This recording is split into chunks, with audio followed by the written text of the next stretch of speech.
You weren't born questioning your worth.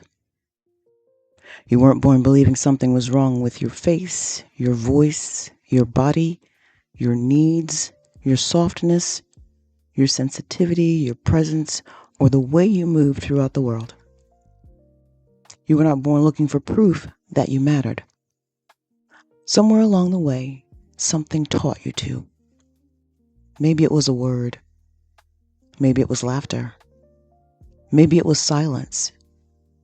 Maybe it was being compared. Maybe it was being overlooked.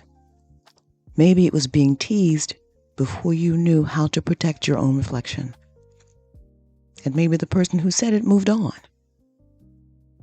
But you stayed there. Not because you wanted to, because something inside you started asking, is that true about me? Sometimes the first wound doesn't look like a wound when it happens. It looks like a joke, a look, a room that laughed, a comment someone thought you should be able to get over, a silence that made you feel invisible, a comparison that made you feel smaller, a person who saw your difference before they saw your humanity. And because you were still becoming, because you were still learning who you were, you didn't yet know how to separate their words from your worth. So their opinion became a mirror. And little by little, you started looking at yourself through something that was never yours. You started checking yourself before you entered rooms. You started wondering if your voice was too loud or too soft, if your body was wrong, if your face was wrong, if your needs were too much, if your presence was something people had to tolerate instead of something they could welcome. And once a painful belief finds a place to live, it doesn't always announce itself. Sometimes it just becomes the way you move. Maybe you became quiet, not because you had nothing to say, but because being noticed no longer felt safe. Maybe you stopped raising your hand, not because you didn't know the answer, but because attention felt like a doorway to being judged. Maybe you became helpful, agreeable, easy, low maintenance, careful. Maybe you learned to smile when you wanted to disappear. Maybe you learned to say it's okay before you had time to ask yourself if it really was. Maybe you learned to be less of yourself so there would be less for people to criticize. That wasn't weakness. That was protection. That was the part of you trying to survive with the tools you had.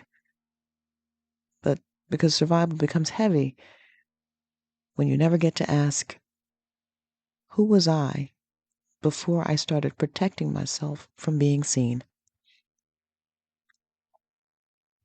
The hard part is that the old belief doesn't always stay in the old room. It follows you into friendships, into family dynamics, to work, love, decisions, silence, apology, over-explaining, into the way you accept less than you need because some part of you still believes less is what you deserve. And then you blame yourself. You ask, why am I like this? Why do I shrink? Why do I stay quiet? Why do I need so much reassurance? Why do I keep trying to prove I'm worth choosing? But maybe the more honest question is, who taught me to question myself this way? Who taught me that my voice needed permission? Who taught me that my needs were a burden? Who taught me that being seen was dangerous? Who taught me that someone else's opinion could become my truth? This isn't about blaming the past forever. This is about noticing where the belief began. Because you can't return what you don't realize you're carrying. Who told you that you were not enough? Who told you that you were hard to love? Who told you that your body was the problem? Who told you that your voice was too much? Who told you that your needs make you difficult? Who told you that being different meant being wrong? Who told you that you had to become smaller to be safe? And even if they never said those exact words, who made you feel it long enough that you started saying it to yourself? Sometimes the most painful beliefs are those that are inherited quietly. A look becomes a lesson. A laugh becomes a mirror. A rejection becomes a rule. An absence becomes an answer. A comment becomes a name you start answering to. But their words were not evidence. Their inability to see you clearly was not proof. Their pain, immaturity, absence, cruelty, carelessness, or misunderstanding were not a reliable mirror for your worth. You may have inherited an opinion of yourself that was never true.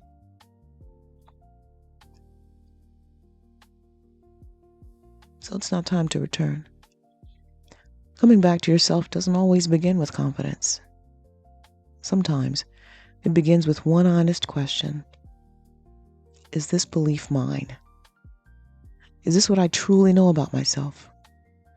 Or is this something I learned in a painful room, a painful space, a painful situation, a painful circumstance? A room where I was teased, a room where I was ignored, where I was compared, where I was not protected, where I was seen but not understood. A room where I decided it was safer to hide. You don't have to shame the version of you who believed what hurt. Nobody's blaming you. That version was trying to survive, trying to make sense of pain, trying to stay safe in a world that had not yet taught them how worthy they were. But you're allowed to stop letting survival write your name. You're allowed to question the belief before you call it truth. You're allowed to return the mirror that never belonged to you. You are allowed to say, I was not born wrong. My worth was not up for a vote. Their words were not evidence. My voice still belongs to me. I can take up space as needed. I was whole before they had an opinion. And you were whole before the teasing. You were whole before the rejection. You were whole before the silence.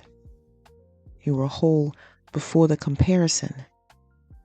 You were whole before someone made you feel unwanted, unseen, too much, not enough, or hard to love.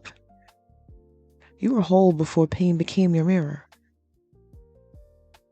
So today, don't force yourself to believe everything new at once.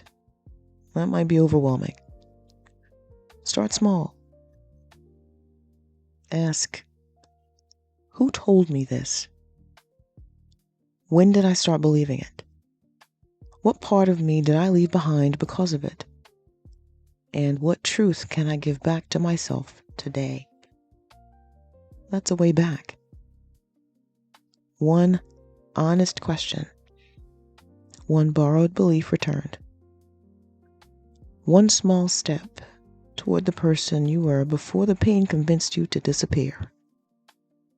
You were whole on arrival. You were complete when you were born. Somewhere along the way, you were convinced that you were not enough.